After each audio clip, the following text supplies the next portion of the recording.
Assalamualaikum warahmatullahi wabarakatuh. Salam sejahtera. Selamat datang ke podcast UMTFM Harga Sebuah Pingat. Pada hari ini kita membawakan dua orang panel yang cukup istimewa lah sebab telah memberikan kita pingat kepada UMT menerusi Sukan Staff Universiti Malaysia 2026 edisi yang ke-46. Baru-baru ini berlangsung di UNIZA Universiti Sultan Zainal Abidin. Dan dua orang pada hari ini saya cakap cukup istimewa kerana mereka juga staf macam kita, bekerja tetapi mereka juga bergelar sebagai seorang atlet. Mereka memerah keringat, meluangkan masa, mengorbankan masa untuk mendapatkan pingat, menghadiahkan pingat kepada UMT sempena dengan Sukan Staff Universiti Malaysia dan memberikan kebanggaan juga kepada kita kerana dapat memberikan saingan kepada pasukan-pasukan lain yang turut berjuang dalam sukan ini. Jadi pada hari ini kita bersama-sama dengan dua orang panel kita, tak lain tak bukan. Di hadapan saya kita ada Yang Berusaha Teknologis Dr. Siti Tafzil Mariam binti Sheikh Abdul Kadir, merupakan pegawai pendidik di Institut Oceanografi dan Sekitaran INOS, dan di sebelahnya di hadapan saya betul-betul okey, saya sebenarnya kena pancaran pingat ni sebenarnya. Okey, jadi sebab tu saya menyilau sikit lah, nampak mata. Okey, jadi kita ada juga seorang lagi teknologis, Encik Muhammad Aizat bin Basir, merupakan dari Fakulti Sains Komputer dan Matematik FSKM. Jadi soalan pertama, sebelum kita mengorak langkah dengan lebih panjang cerita pasal harga sebuah pingat ni, perkara yang pertama terlintas di fikiran selepas menerima pingat emas tu, Dr. Tafzil dulu boleh kongsikan perasaannya. Perkara pertama, dah tentu Alhamdulillah.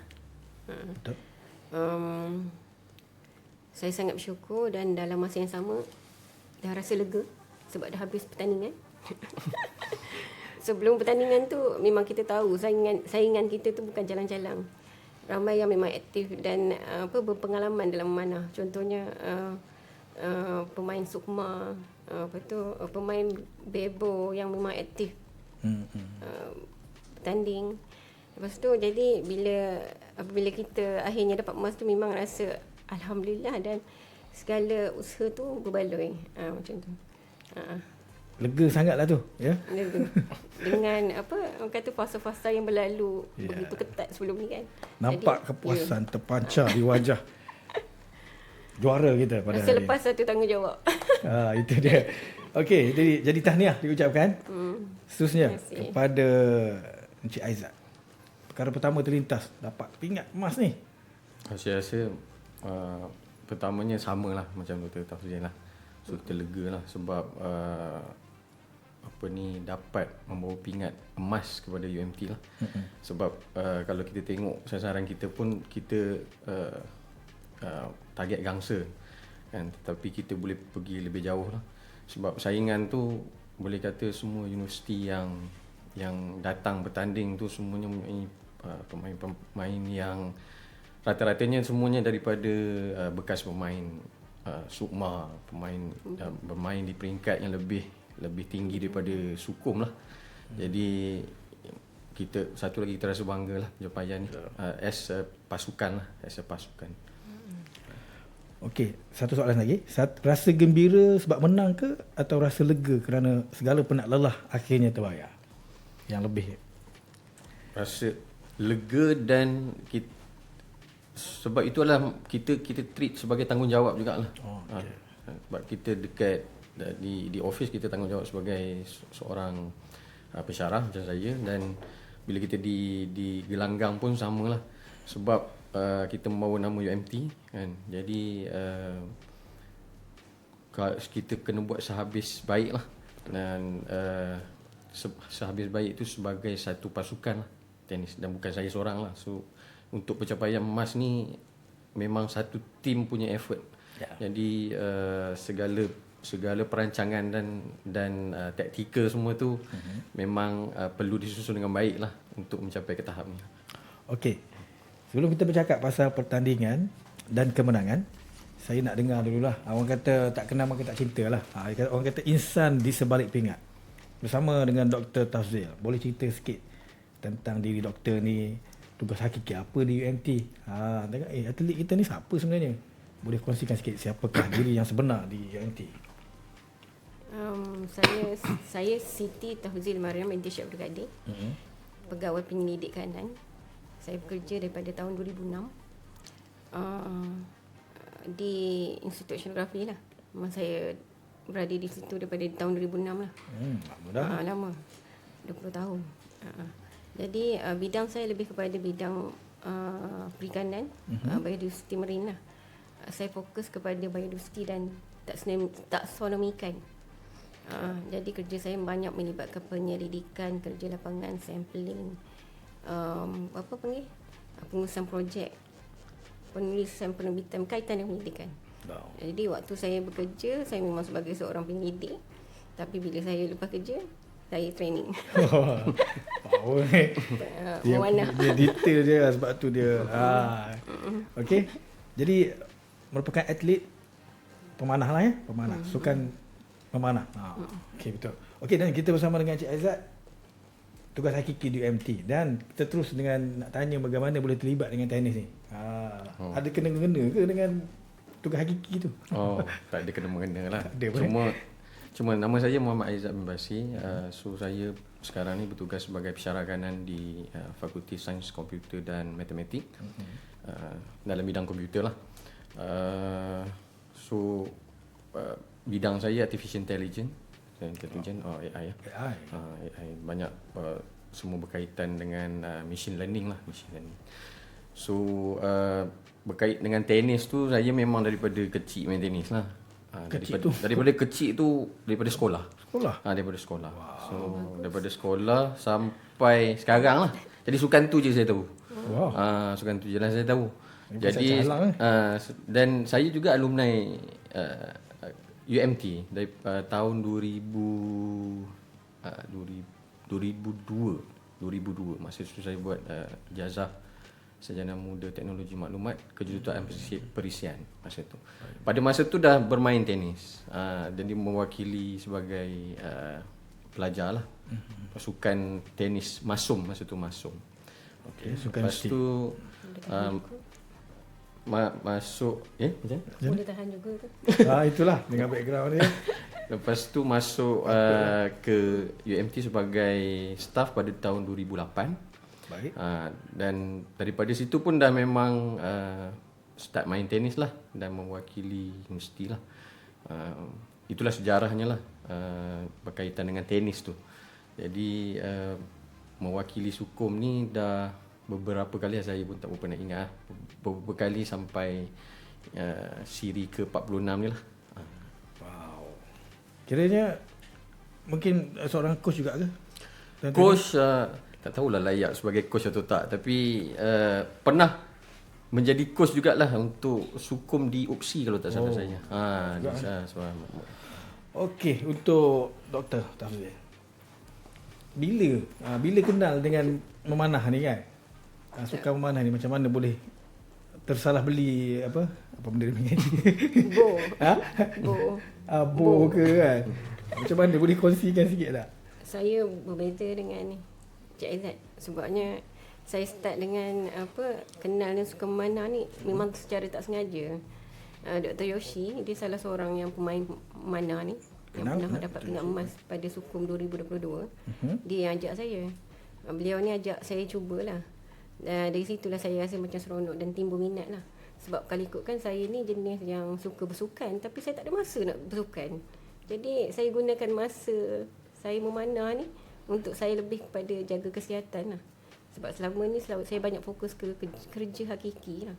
Jadi dalam pada masa yang sama tu saya menggunakan peluang ni. Jadi masa itulah timbul saya semangat baru pada saya lah. Jadi start dengan Sukum 2022 tu saya bermula dengan Sukum yang pertama lah.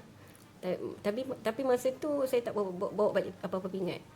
Hanya pasukan saya yang tak bawa balik pingat. Jadi masa tu ada rasa sikit kecewa. Dengan keadaan masa tu jugalah saya dalam hati ni macam timbul rasa kita kena berubah ni untuk mendapat better lah, macam tu lah, baiki diri. Jadi memang kecewa lah bila kita fikir semula kan. Tapi kekalahan tu bukan sebenar membuatkan saya lebih serius dengan memanah lah. Sebabkan kekalahan yang Sukum 2022 tu. 2022. Tapi kita dapat pingat emas tu, 2 emas 1 gansa. Cuma tim saya yang tak dapat. Tim senior yang masih baru. Ini bangkit lah ni untuk ya. kali ni, edisi kali ni kan. Okey, saya nak tanya kedua-dua. Di pejabat orang kenal dengan tanggungjawab masing-masing tadi lah. Penyelidik dan juga pensyarah kan. Tapi bila di gelanggang pertandingan, orang tengok sebagai atlet yang membawa nama universiti. Nak tanya rasa tu. Apa yang rasa bila memikul dua peranan pada masa yang sama? Kita ni dah kerja atlet pula. Macam mana? Cik Aizat lah. Sebenarnya tanggungjawab tu sama. So kita macam di kejohanan Sukum ni, bila kita berada di gelanggang tu, kita membawa nama UMT dan memperjuangkan permainan kita tu untuk sehabis baik lah. Dan sebagai pensyarah, of course lah kita menjalankan tanggungjawab kita di fakulti dan sebagainya. Tapi bila di gelanggang, kalau main seperti petang-petang dan sebagainya tu, mungkin orang kenal lah kalau yang bermain tenis kan. Tapi kalau dalam kejohanan ni, kalau dalam circle tenis ni, universiti-universiti lain selalunya akan kenal kita. Lah. Sebab circle tenis ni orang yang sama saja yang bermain lah.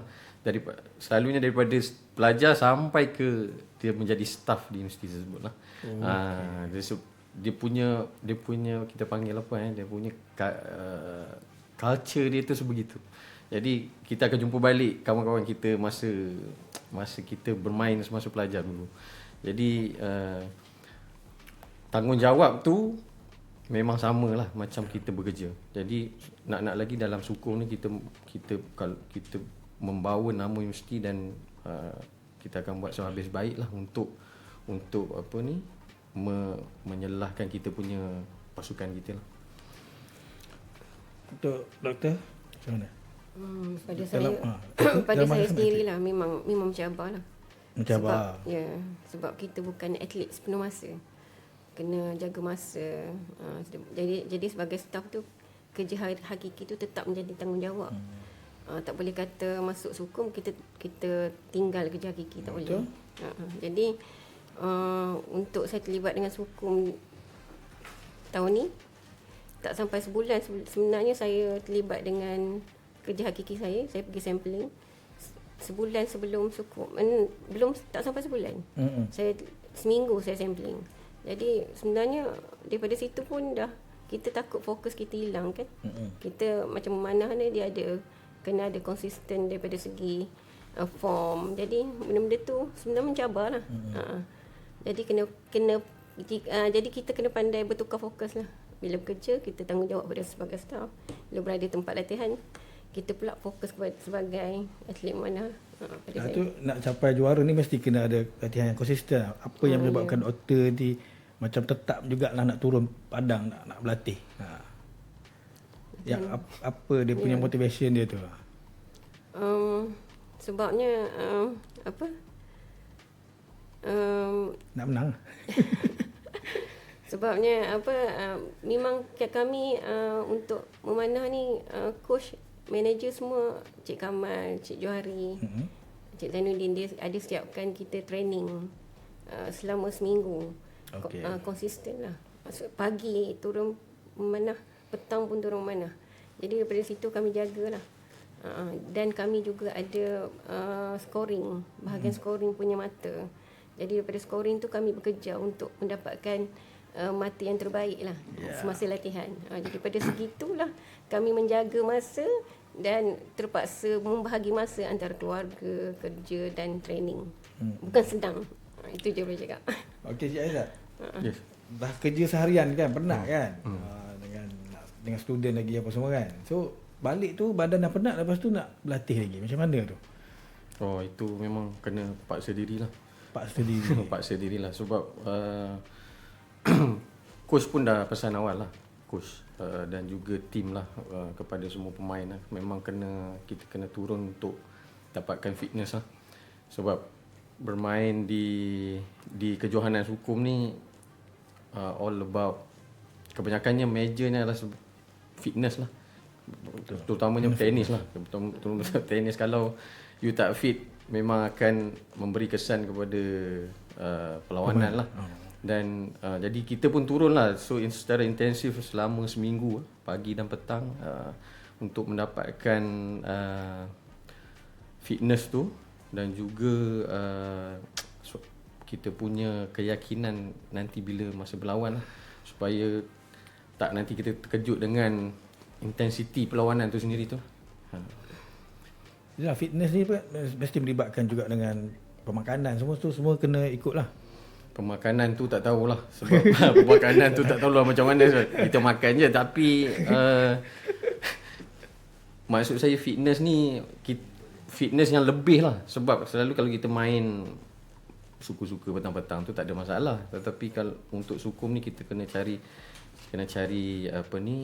lebih kekuatan pada fizikal kita untuk mengharungi perlawanan yang begitu intens lah. Sebab kita banyak perlawanan kita kena lalui dalam grouping, dalam quarter finals, semi-finals dan finals kan. Dan semua tu bermain memang di keadaan cuaca yang tak menentu, kalau terlampau panas. Dan kadang-kadang hujan kena berhenti, jadi kita punya rhythm kena. Jadi banyak benda yang perlu kita train lah untuk keadaan sebegitu lah. Okey lah kita. Dia tak boleh tunggu sampai masa kita lapang. Dia memang kena turun juga. Mungkin masa tu takkan datang. Kena cari masa tu. Dia macam tu. Kalau macam memanah pula, kalau cuaca hujan memang dia memang akan efek juga kita punya panahan tu, tapi mental kita kena jaga. Dia dalam keadaan panas, dalam keadaan hujan, dia mental berbeza. Masa itulah yang kita kena training tu sentiasa. Kalau tak ada training tu, tak ada kekuatan tu. Dia macam tu. Maknanya kena banyak training baru kita akan dapat yang macam yang terbaik. Okey, saya nak tanya pasal tadi sebenarnya doktor dah sebut tadi pasal tadi 2022 dah kalah kan. Pernah kalah dan di situlah berlakunya bangkitan yang bergelar juara sekarang ni lah. Okey, sebelum bergelar juara sukum, kegagalan atau kekalahan yang paling memberi kesan tu yang tahun 2022 lah. Ya, betul. Yang tu kali keberapa masa tu join? Itu memang saya pada kali pertama. Yang ni kali kedua? Yang ni kali. Saya sebenarnya 2022 tu adalah pada kali pertama saya join memanah. 2 bulan sebelum saya buat latihan. Jadi memang masa tu bila tak dapat medal tu, kata tak cukup latihan lah, boleh katakan gitulah. Tapi yang itu yang kita bangkit tu. Dan pada masa yang sama, masa 2022 tu ada seorang pemanah daripada Olimpik. Memang bekas pemanah Olimpik. Moradi nama dia. Dia memang shoot cantik lah. Dia dapat individu emas. Jadi masa itulah saya tengok cara dia bermain, dan saya juga ada bertanya pada dia macam mana dia boleh macam mana nak dapat bermain nak menjadi cemerlang dalam sukan memanah ni lah. Berapa kali seminggu untuk latihan terbaik, buat latihan terbaik macam tu lah. Jadi masa tu saya ambil peluang.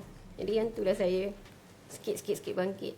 Dan kami bukan hanya pergi game 2022 tu, lepas tu pun kami pergi banyak game juga.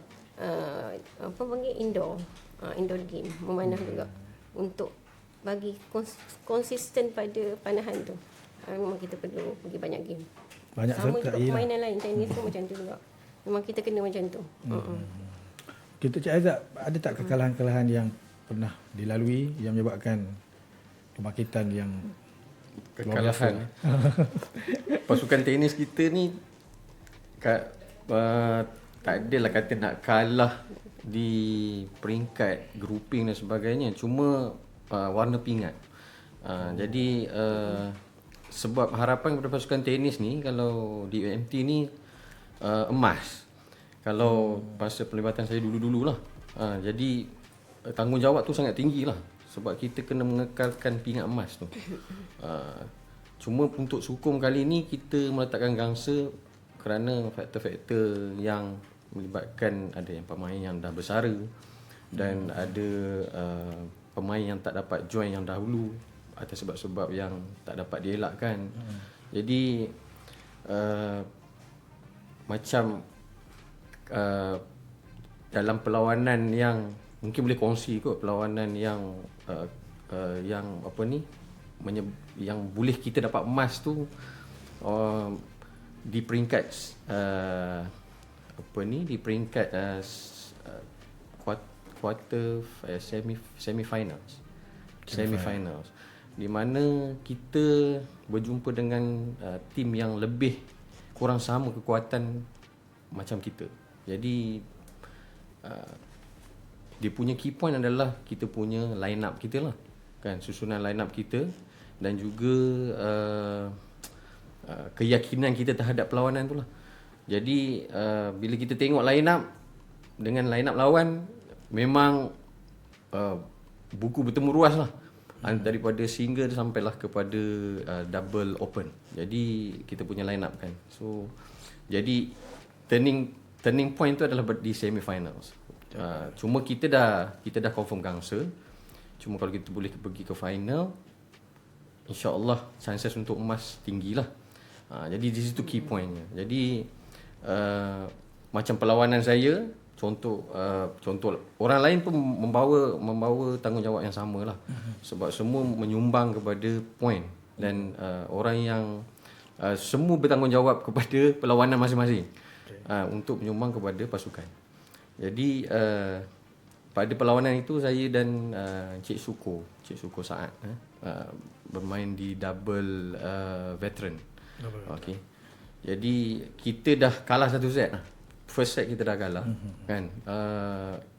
Itu kekalahan yang saya pun dah rasa kita mungkin dah 50-50 ni, 50-50 lah untuk dapat ke final. Sebab line up yang lain tu semua dah mencapai target masing-masing, dah menang kan. Jadi kita dah kalah satu set, jadi kita kena bangkit untuk set kedua lah.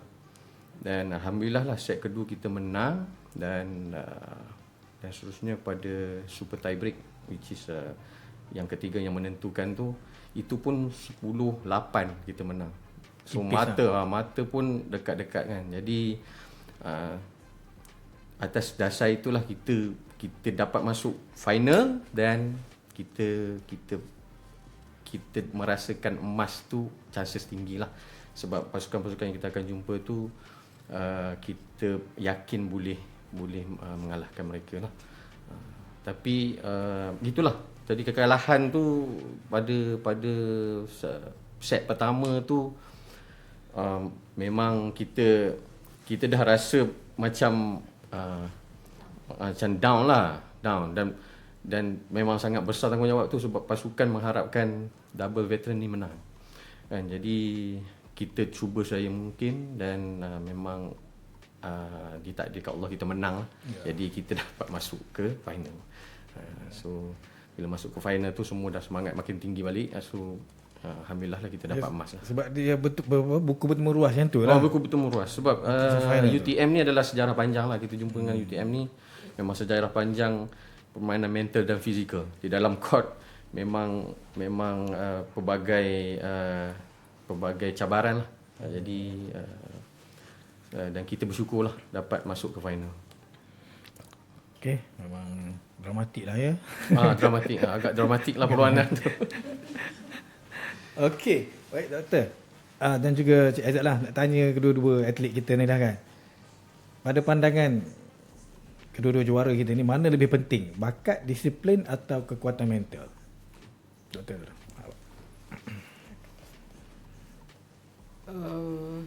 Pada saya bakat tu adalah bonus. Disiplin dan kekuatan mental tu memang penting. Kita kena ada disiplin lah dalam merancang strategi kita untuk mendapatkan medal lah. Pada saya kekuatan mental tu dah tentulah sebab masa training dengan masa berlawan pertandingan memang berbeza. Memang environment yang terlalu berbeza. Jadi pada saya itulah macam itulah Disiplin, kekuatan disiplin mental. dan kekuatan mental. Ya, memang sangat penting lah. Bakat tu bonus. Yang bakat tu hanya bonus saja. Baik. Ada bakat lagi bagus. Okey. Okey, tapi rasanya berbakat ni kalau dah menang emas ni kan, mungkin ada lah.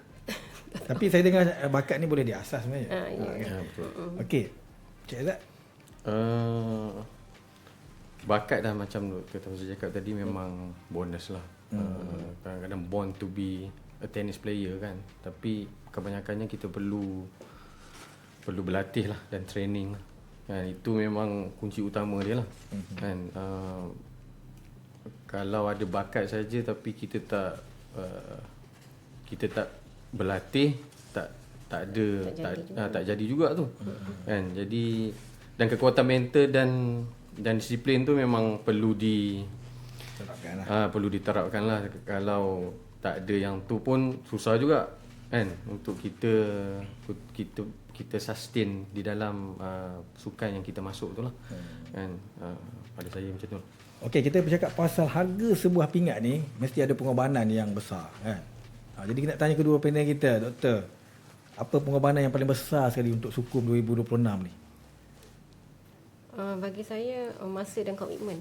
Masa dan komitmen. Besar lah. Sebabnya memang tak sampai sebulan saya pergi sampling. Seminggu. Lama tu kalau ikutkan. Pada masa yang sama kita berkontak dengan kawan yang bertraining apa semua kan. Jadi tu memang kita punya tugas hakiki kita tak boleh tinggal kan.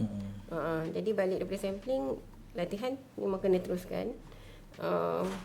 Lepas tu kami ada juga latihan berpusat di Selama dalam 2 hari. Jadi di Selama Perak. Dan 2 minggu sebelum Sukum tu memang kita buat latihan scoring macam saya cakap tadi. Supaya lebih konsisten. Jadi untuk pergi dapatkan emas tu bukan keadaan saya boleh fokus 100% pada sukan lah. Kita banyak cabaran-cabaran lain. Hakiki lah maksudnya. Yang tu. Okay. Jadi saya pun masih memang staff kan. Jadi kita bekerja. Saya sebagai isteri. Jadi sebagai ibu, kita ada tanggungjawab lain pula kepada keluarga kita. Jadi bukan saya seorang ni yang berkorban ni.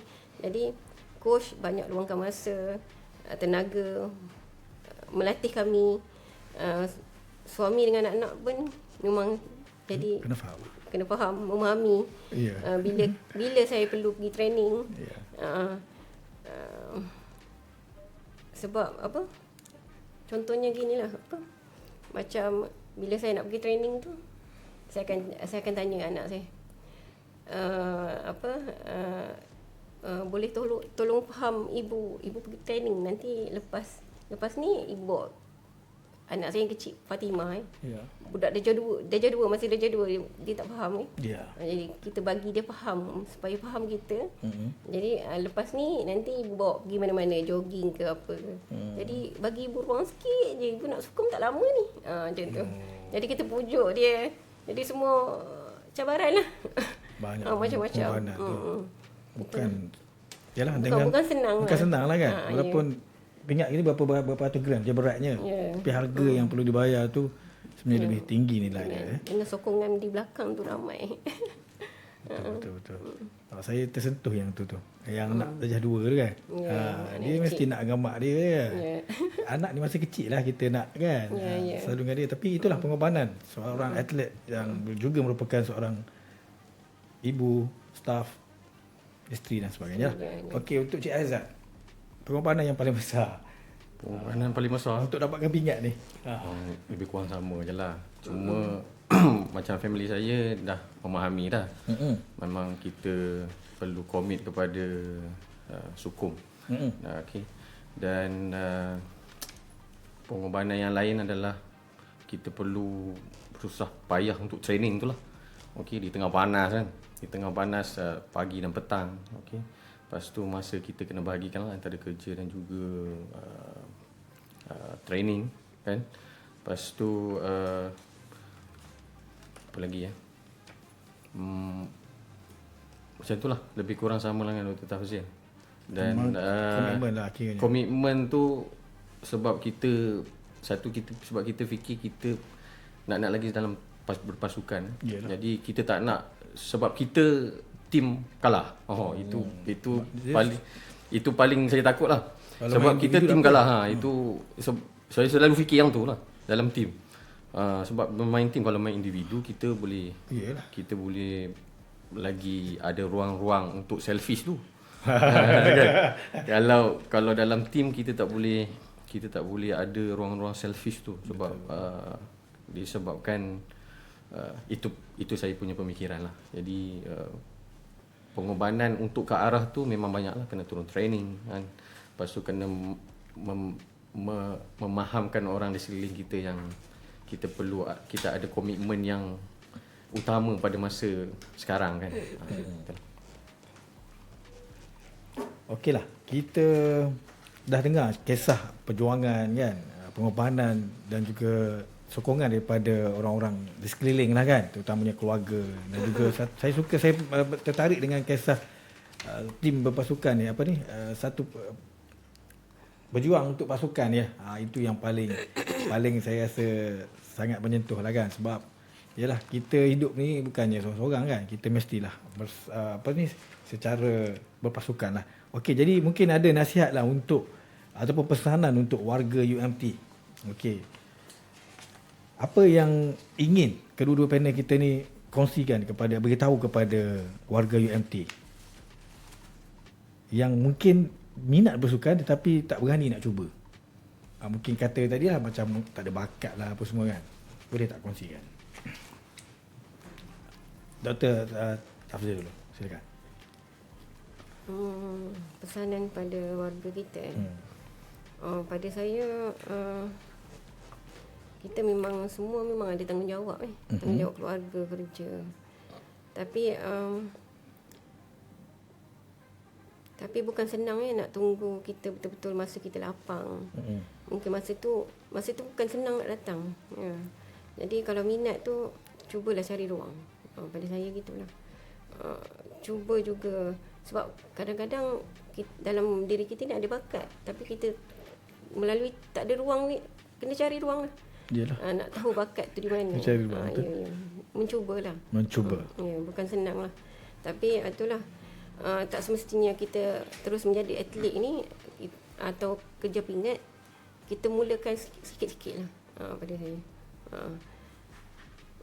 Dia untuk mengajar kita disiplin, fokus, bagaimana kita mengurus tekanan dan keseimbangan dalam kehidupan kita lah. Yang itu yang saya dapat lah selama saya antara sukan dan kerja fikir. Itulah. Okay, untuk Cik Aizat pula, mungkin ada pesanan untuk warga UMT yang mungkin berminat untuk jadi atlet ni, tapi rasa macam tak apalah, bagi kat orang lain lah, aku ni. Sama macam tu Azil lah. Sebab dia kena cari minat tu, memang kena cari masa kan. Dan kadang-kadang kita punya niat untuk bersukan tu macam-macam. Ada yang nak untuk kesihatan kan. Ada yang Macam saya tu. Nak kesihatan. Ada yang nak masuk tu dia nak menang je. Ada yang masuk sukan ni sebab dia nak bersaing. Okey, ada yang masuk sukan ni macam-macam lah. Jadi boleh je masuk kan. Sukan ni kita treat utamanya untuk kesihatan kita lah. Dan juga mencari connection kan antara masing-masing dan merapatkan hubungan antara warga UMT kan. Dan yang lebih penting tu kesihatan lah kan, untuk untuk kesihatan diri kita lah. Betul. Okey, nice. Saya rasa juga motivate jugalah tu. Sebab dia banyak di atas objektif kita lah kan. Ada yang memang nak jadi juara kan. Okey, jadi saya nak tanya kepada kedua-dua, sebelum tu saya suka untuk kongsikan untuk yang saya dapat tahulah yang Dr. Tafzil ni adalah penyumbang emas yang pertama untuk sukum. Maknanya kita dapat emas tu menerusi sukan memanah lah kan. Dan Cik Aizat pula mengekalkan pingat tenis sukum lah berturut-turut. Dan kita menang semua perlawanan, kita tak kalah. dan kita mendapat juara keseluruhan sukan tenis. Yang dekat tengah ini kita dapat ni. Okey. Ini dah juara keseluruhannya Okey. Yang ni dia bukan pusingan dia memang dapat je. Untuk tahun ni untuk tahun ini maksudnya kita menang semua perlawanan. Semua perlawanan di antara pasukan ni kita menang semua perlawanan yang kita hadapi. So kita dapat ni 2 kali berturut-turut lah. Jadi simpan kat mana ni? Ini dalam peti besi ni. Alamak. Dalam peti besi ni. Peti besi tu di mana? Peti besi ke penguruh pegang? Dekat manager lah ni, manager Puan Asikin. Okey. Manager main peranan juga Manager main peranan. Sangat sangat. Dia yang mengatur, dia yang menjaga semua player lah. Dengan baik. Dengan baik. Okey, jadi hari ni sebenarnya nampak dalam podcast kita ni 3 orang je. Tapi kita juga ada penyokong-penyokong di belakang sana yang asyik je okey mendengar topik kita pada hari ini, perkongsian kita pada hari ini, itu tim tenis lah kita tak masukkanlah dalam frame kita. Tapi suara dia tu belakang tu kan. Okey, dan juga tadi kita juga ada Cik Johari tadi bersama-sama yang merupakan ketua pasukan coach. Okey, coach memanah. Okey, jadi saya nak tanyalah kan, selepas menjadi juara, pingat sudah berada di tangan, Sukum 2026 sudah menjadi sejarah, tetapi perjalanan seorang atlet tidak semestinya berakhir di situ kan. Jadi selepas bergelar juara, macam mana rasa kedua-dua panel kita? Rasa tekanan lebih besar tak? Macam tadi kan, macam tenis ni memang jadi harapan, memang lepas ni Sukum next 47 emas lagi ni rasanya. Target kan. Sudah pastilah emas. Sudah pastilah target emas. Sasarannya memang akan memang sebegitulah sasarannya. Dan mungkin pasukan tenis UMT juga akan melangkah lebih jauh lagi, mungkin bukan setakat Sukum ke, ataupun ada perancangan sasaran. Selain pada Sukum, pasukan kita juga dah masuk Sukanun, Sukan Badan Berkanun. Itulah antara dia selang kan antara tahun kan, Sukanun dan Sukum. So di Sukanun lebih mencabar lah. Di Sukanun kita the highest yang kita boleh target adalah gangsa lah. Dan kita mengekalkan gangsa tu lah setiap kali kejohanan. Dan mungkin tak tahulah rezeki Allah kan. Sukanun lagi besar kan. Kalau Sukanun lebih besar sebab seluruh badan berkanun, agensi badan berkanun kan.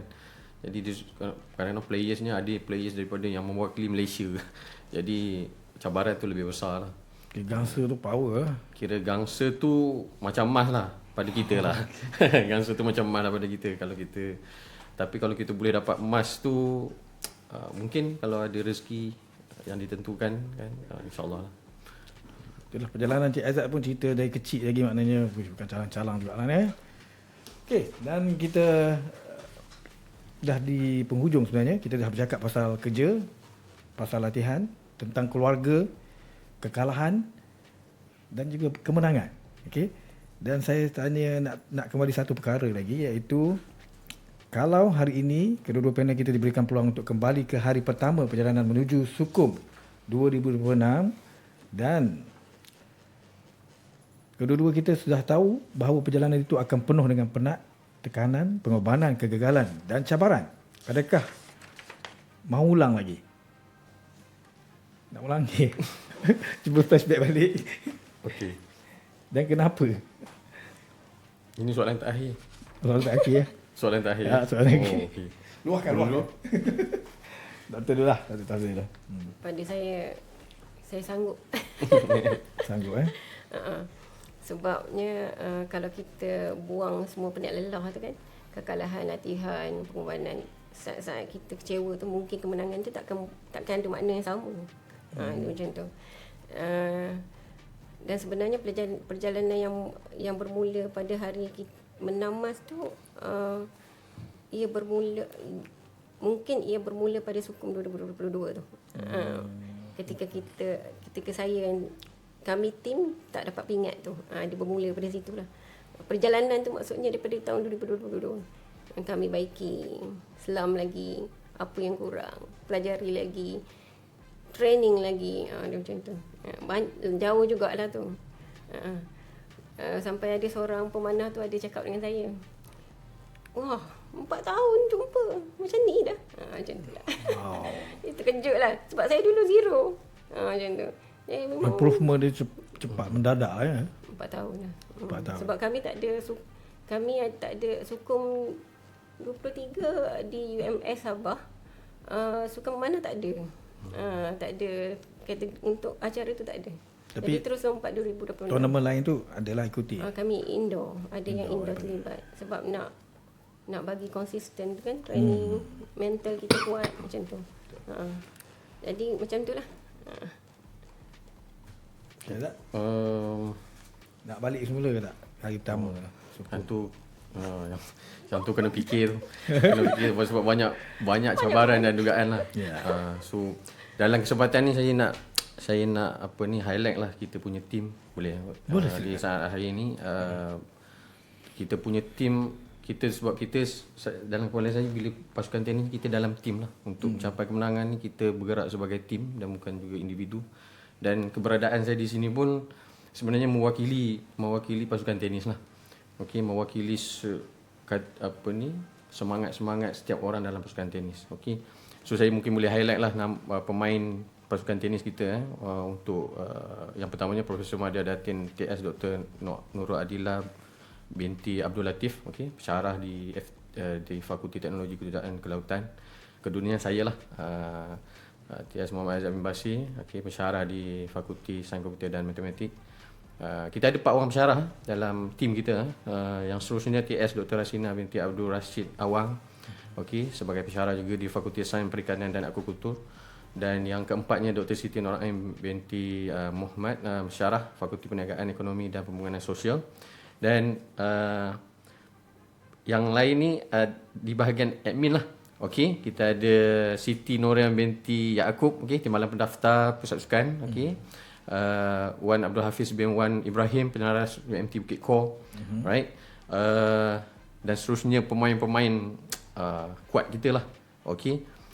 Syukri bin Arsyad, okey, pegawai sains, okey, Inos, okey, Ahmad Iqbal, okey, ini semua pemain-pemain yang kita letakkan harapan yang sangat tinggi lah. Memang kena menang point. Top performer ni. Top performer. Ahmad Iqbal bin Ahmad Razali, okey, penolong pegawai tadbir, pejabat pendaftar, okey. Manager kita yang sangat committed, okey, Faizatul Nurul Ashikin binti Razali, okey, pejabat di pusat kualiti, okey. Muhammad Zuhaimi bin Azhar, right, okey, pemain single kita daripada awal sampai habis memang dia belasah je semua 8-0. Memang kuat lah dia ni. Okey, penolong pegawai psikologi, dia menggunakan dia punya psikologi dia di dalam court lah. Okey, dan dia juga pakai psikologi kepada pemain kita lah. Okey, kalau pemain kita down tu dia kena ada lah. Okey, terutamanya saya lah. Down masa lawan UTM tu memang dia banyak membantu lah. Okey. Ada tak kata-kata dia yang kata-kata dia? Kata-kata dia jangan fikir banyak lah, main je. Dia kata. So saya pun okey lah. Okey, kalau okey, dan seterusnya Muhammad Syukur bin Saad, okey, Cik Syukur. Ya, Cik Syukur. Okey, Cik Syukur. Saya rasa satu MT kenal Cik Syukur. Alhamdulillah. Okey, pemain yang sangat top performer lah. Okey, pembantu belia dan sukan kanan, okey. Dan juga last but not least Encik Muhammad Khalis. Okey, ini kita punya double players lah. Okey, double players untuk open dan veteran, dua-dua main dengan Encik Ahmad Iqbal lah. Mereka ni juga memang kena dapat point. Okey, so tapi pasukan lawan memang menggeruni lah mereka ni. Kalau tengok dia orang dah masuk down lah, pasukan lawan ni memang down. Sebab memang dia orang ni top performer. Memang sentiasa menang lah. Okey. Dan juga peminat tenis UMT, ucapkan terima kasih penyokong yang sentiasa berada di belakang court semasa kita bermain, dan juga penyokong-penyokong dan juga Persatuan Tenis Terengganu. Okey, juga ada penyokong-penyokong yang datang. Mereka juga adalah regular players, petang-petang main-main dan sampai ke malam. Okey, sampai ke malam. Sampai ke malam tenis Sampai malam ada. Ex-players kita Dr. Zakaria. Okey, memang ada di court sampai malam. Okey. Cik Makno Syukri. Okey. Ex-players gitu juga daripada datang melihat perlawanan kita. Okey. Dan ahli keluarga lah, semua ahli keluarga saya, isteri saya Nur Arifah dan anak saya Hafi. Dan juga orang lain pun samalah. Family memang ada yang bawa family macam Prof. Datin Dr. Nur Adilah ni bawa family. Suami beliau pun bawa juga datang. Semua anak-anak berkampung di court tenis lah. Okey. Main di UMT. Main di UMT. Okey. So dengan semua kekuatan ni kita ambil semangat lah dan cuba dapat yang terbaik lah untuk yang alhamdulillah kita dapat emas. Alhamdulillah. Sokongan tu memang tak berbelah bagi lah. Mungkin sama jugalah dengan doktor. Saya pun sama nak mengucapkan terima kasih yang tak terhingga kepada UMT sendiri, kepada bos saya, Institut Oceanografi, pihak pengurusan atasan yang memberi saya pelepasan setiap kali saya keluar. Saya pun lupa tu. FSKM. Dekan semua. Kredit. Jangan lupa kredit. Yang bagi kita lepas. Lupa. Dekan, semua top management lah. Lepas tu universiti sendiri yang bagi kami bas, servis untuk keluar kan. Itu semua memang menyumbang kepada emas lah. Betul antara yang kami, pemain kami lah. Dr. Yoshi Adriani, pensyarah ICAM, Dr. Maharani, binti Abu Bakar daripada Fakulti Sains Komputer dan Matematik pensyarah, Dr. Daing, Malis, beliau adalah dapat bersama saya dapat emas untuk mixed team. Saya ingat beliau ni memang masa bermain tu mengucap nak dapat poin yang cantik kan. Dia memang bagus punya sokongan. Kita shoot sebab kami bergilir shooting. Bila saya shoot merah, dia dapat kuning. Bila saya dapat kuning, dia dapat merah. Jadi masa-masa tu ada masa down dan ada masa up kan. Jadi sama-sama sokong. Jadi sehingga akhir alhamdulillah kami dapat emas bersama. Mengucap tu apa maksudnya? Mengucap supaya lagi improve lah. Oh, kena mengucap? Ya. Dr. Daing punya ni. Mengucap Betul-betul. Mengucap Dr. Siti mengucap. Ya Allah. Dia punya sokongan tu kan. Lepas tu tim kami yang lain, manager kami Zainuddin bin Muhammad, bahagian admin lah, mengurus semua benda. Coach Cik Johari, Abdul Kadir, head coach kami Cik Kamal Talib, Cik Shanun binti Muhammad daripada PPPL, Cik Asmadi Ali daripada PTM, PD, Muhammad Nur Aidi daripada penerbit, dan Nur Hafiza binti Alias juru fotografi kita tu lah, daripada PKK. Mereka ni lah bersama-sama kita untuk menerus bersama-sama berganding bahu dalam pertandingan tersebut lah. Kalau ikutkan sebenarnya bila saya dah dapat emas 2 tu kan, jadi saya terfikir untuk kawan-kawan saya kan, sebab kalau boleh berkongsi bersama pingat-pingat lain kan. Jadi saya dah rasa pada tahun 2022 saya tak dapat pingat kan. Jadi pada masa tu saya macam mana pun kawan-kawan mesti dapat pingat. Ya, walaupun bukan pingat emas macam tu lah. Jadi kita buat sehabis baik untuk dapatkan pingat gangsa, sebab nak dapatkan separuh akhir tu memang kami pun, sebab saya masa tu saya tak tahu kenapa saya shoot merah. Jadi poin terakhir tu lah, kali ni kita kena berusaha lagi untuk kawan-kawan pula punya pingat. Macam tu. Jadi dalam hati memang macam tu lah, membantu kawan-kawan sekeliling lah. Jadi alhamdulillah kami dapat gangsa. Memang sengit juga, sebabnya saya tak tahu petang tu saya shoot tak jadi. Kami punya mata dengan mata lawan 26 sama, tapi disebabkan jarak kami punya point tu dekat dengan X, jadi kami menang gangsa. Pihak lawan memang sengit. Boleh kongsi pihak lawan dari you mana? Yang Perak. Yang dia tempat keempat. Kami nak gangsa. Masa tu lawan gangsa. Ya. Jadi yang untuk dapatkan gangsa tu sengit jugalah. Sebab saya shoot tak jadi. Saya tak tahu kenapa macam tu lah. Dia ada masa jadi maksudnya. Jadi alhamdulillah kami semua dapat pingat bersama, berkongsi. Setiap orang dapat lah. Itu yang saya sangat terharu lah. Okey, jadi sini ada kisah pasukan jugalah kan yang kata Pak Gangsa tadi saling bantu-bantu dapat point tu. Ya, sepatutnya kami untuk tim memang dapat emas setiap tahun. Setiap kali sukum. Tapi kali ni drop. Untuk emas digantikan dengan saya individu. Okey. Alhamdulillah macam itulah. Okey, kita ada soalan bonus. Soalan bonus ni last lah. Okey, soalan bonus kita, harga sebuah pingat.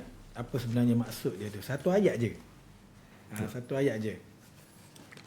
Okey, tak perlu elaborate lah. Satu ayat untuk harga sebuah pingat bagi juara-juara kita.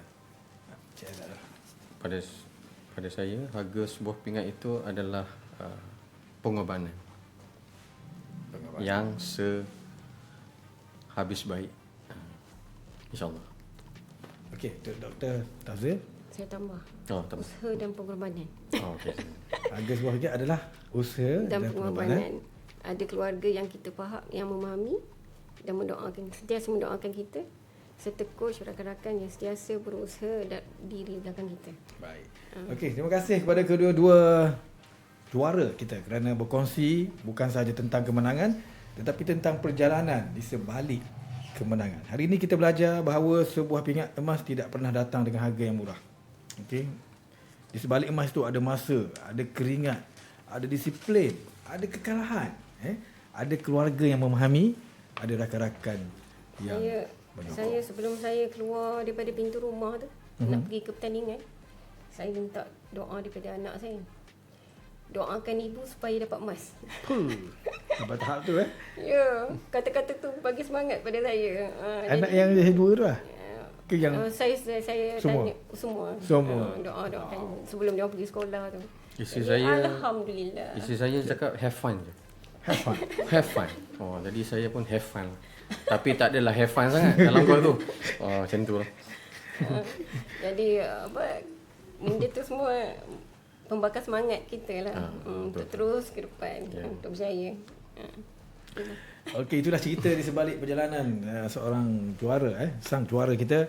Jadi kerana nilai pingat tu terletak pada cerita yang tergandung sebaliknya. Tahniah sekali lagi kepada kedua-dua juara emas Sukum 2026. Semoga kejayaan ini memberi inspirasi kepada seluruh warga UMT bahawa kecemerlangan tidak mengenal batas tugas, usia ataupun kesibukan. Selagi ada kemahuan, disiplin dan kesungguhan, kita mampu mencipta sesuatu yang membanggakan. Saya Izzaruddin Isa bersama-sama anda menerusi podcast UMT FM Santai Tapi Sampai. Terima kasih kerana bersama-sama kami. InsyaAllah kita jumpa lagi di episod akan datang. Podcast UMT FM Santai Tapi Sampai. Assalamualaikum dan bye-bye.